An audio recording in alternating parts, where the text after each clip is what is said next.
about the different types of units, that is the base unit and the derived unit, in the last part. Now we are going to define what is the Standard International System of Units, or the SI unit. Generally, we'll understand that we have three broad types of units, or the system of units. One is the CGS system, other one is the MKS system. We also have one unit which is known as the FPS system. Combining all of this in a holistic manner is the Standard International System. So let's try to understand more about this system of units. So students, we have already learned about the base quantities and the derived quantities. We also gave a very short introduction of SI units. Now let's understand it in more details. So when we talk about SI units, what basically are the SI units? There are, broadly speaking, three different types of units that are there.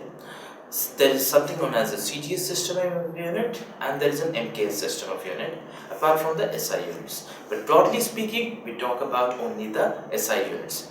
SI units is also known as the Standard International or the International System of Units that we are going to use. Now, if you have to understand what exactly are the CGS and the MKS systems, CGS basically means centimeter, gram, second. When we talk about MKS talks about meter, kilogram and seconds. Okay, so SI also utilizes the same system of units as the MKS, but there is a much more into it. So it's not only limited to meter, kilogram, second, it is also takes into account other system of units like pounds and all. So they are also taken into consideration when we are talking about an internationally valid system of unit. So what basically are the SI system of units that they deal with? These are some of the units that we are talking about, that we are referring to. So you have length, which is measured in meters, and the symbol that we use is M. Then we have mass, which is measured in kilograms. Kg is the system, as we already know. Time is measured in seconds. S is the short form. Electric current is measured in amperes. A is the short form. Kelvin is a unit of temperature that we know, so it's measured in, short form is K. Amount of substance, obviously this was not defined in the MKS system, so this does not fall into the meter, kilogram, second. That's the reason this is a different system, and this has to be taken into consideration. That's the reason SI system was involved. So this was defined in terms of mole. Then you have the luminous intensity. For example, a bulb is glowing. How much is the glow that is coming out of it? So that is what we define in terms of luminous intensity, and luminous intensity is measured in candela or CD.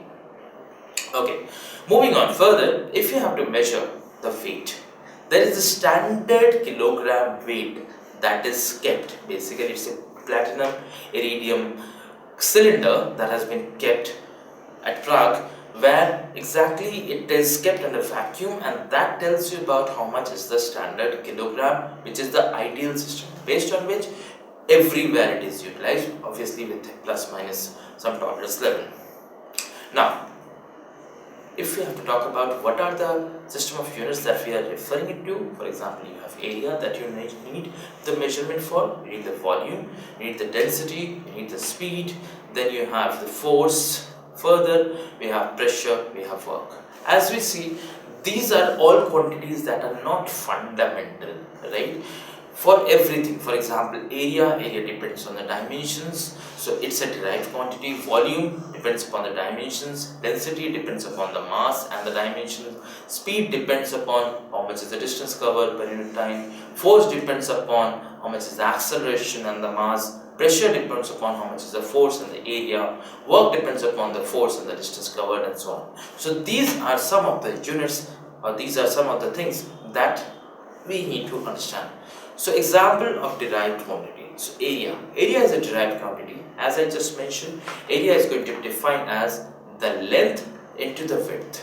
Okay, so length is one dimension, width is going to be another dimension. So for example, if you say that I have to find out the area of this particular quantity, so let's say this is any cuboid, let's say. So here, if we have to find out the area, so we can find out the area of, let's say, this surface. So this has some length and this has the width. So let's say L is the length, W is the width. So this tells us the area of this particular surface. And unit, if you have to define, so how exactly are we going to define the units?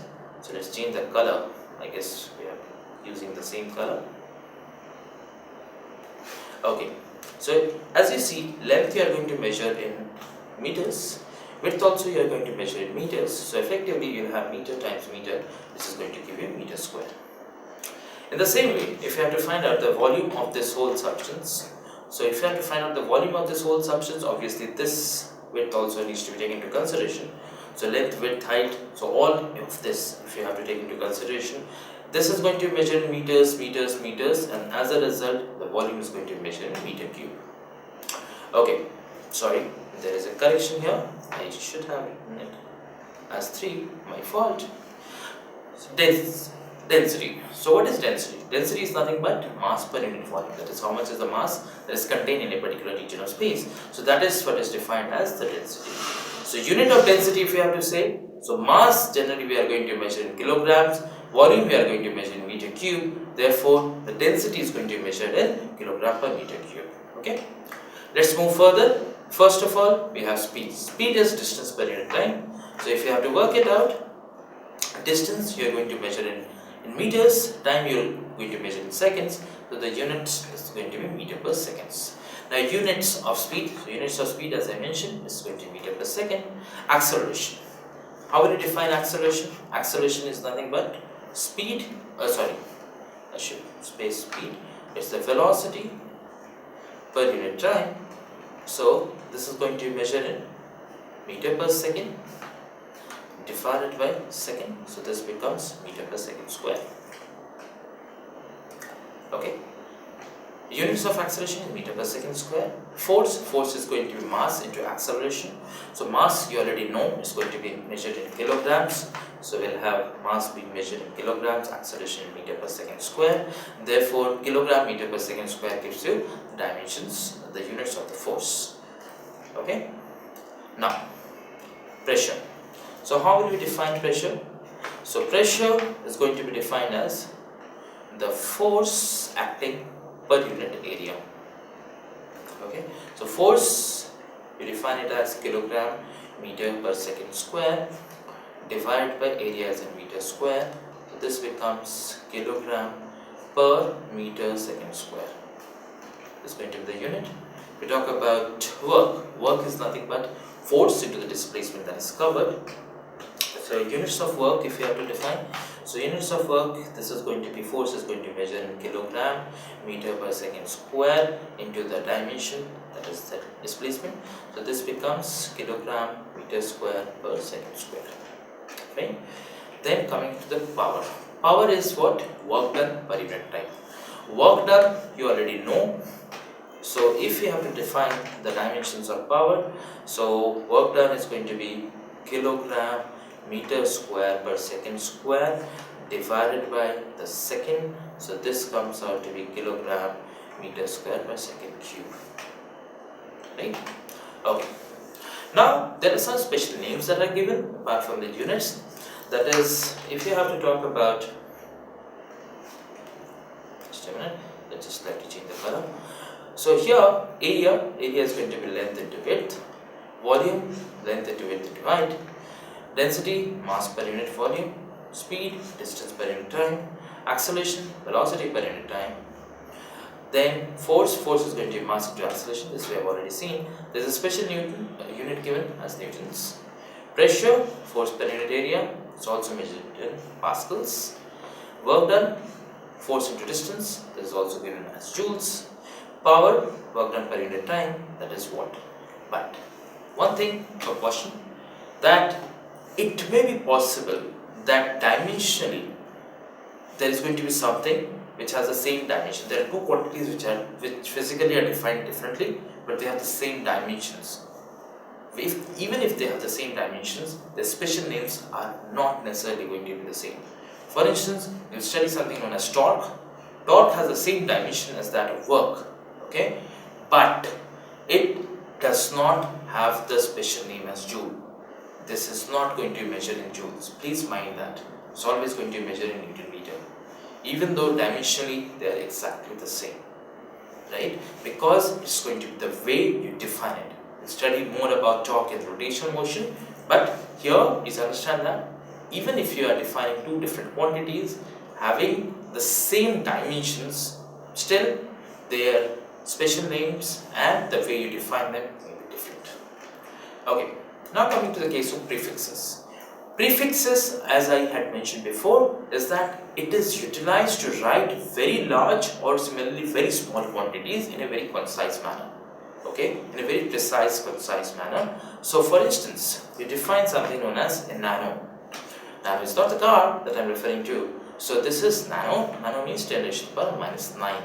Can be 10 raised to the power minus 9 meters, 10 raised to the power minus 9 seconds, anything.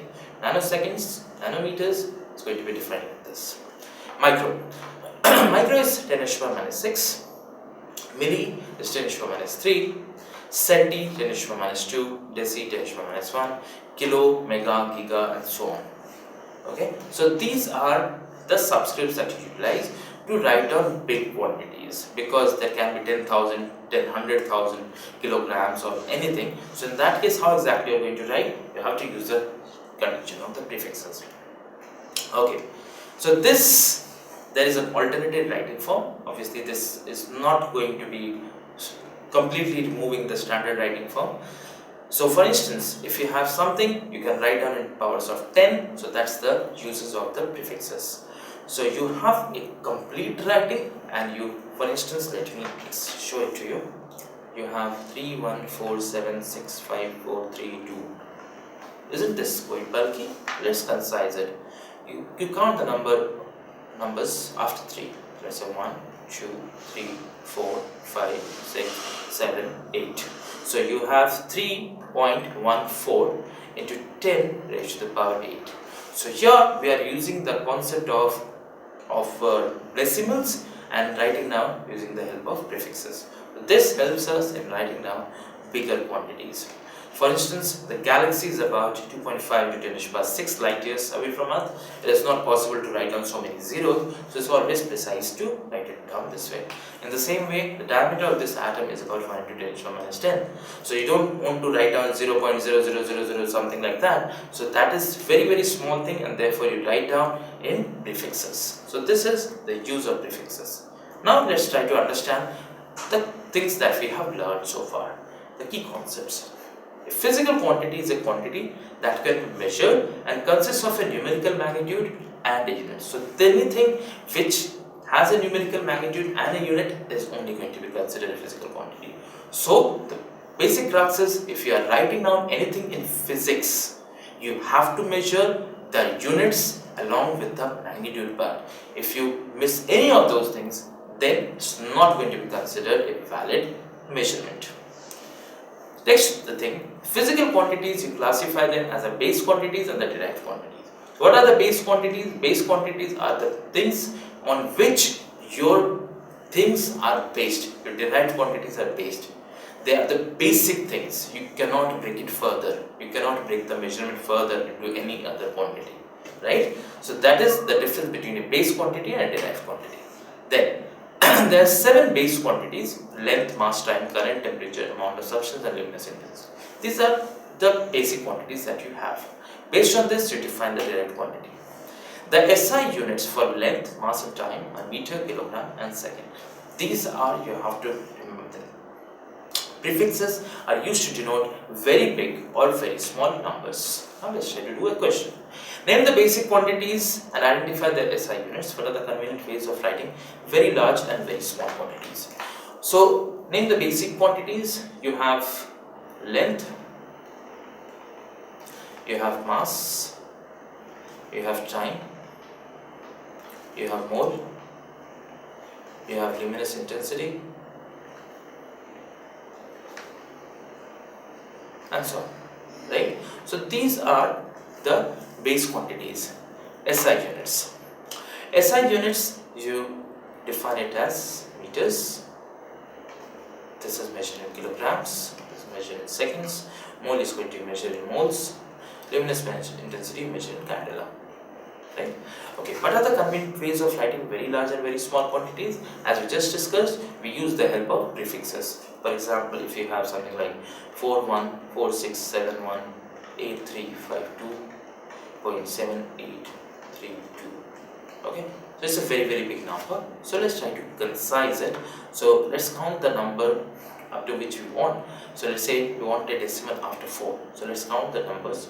So 1, 2, 3, 4, 5, 6, 7. So this becomes 4.67 into 10 raised to the power 7. Obviously, any quantity that follows after has been taken care of. Okay, so rewrite the following quantities using suitable prefixes.